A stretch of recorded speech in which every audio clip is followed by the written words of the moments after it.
How do I install Epson printer drivers on Windows? Let's start. 1. Connect printer. Ensure your Epson printer is plugged in and connected to your computer via USB or Wi-Fi. 2. Go to Epson's website, visit Epson support page and select your printer model.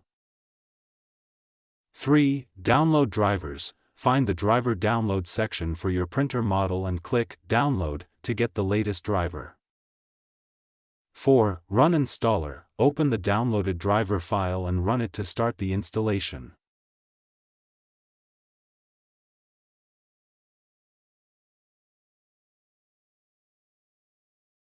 5. Follow installation prompts. Click Next through the installation prompts, selecting your preferences as you go.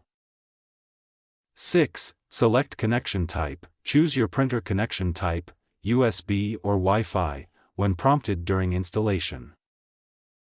7. Finish installation. Click Finish to complete the installation when setup is complete. 8. Test printer. Print a test page to ensure the driver and printer are working properly.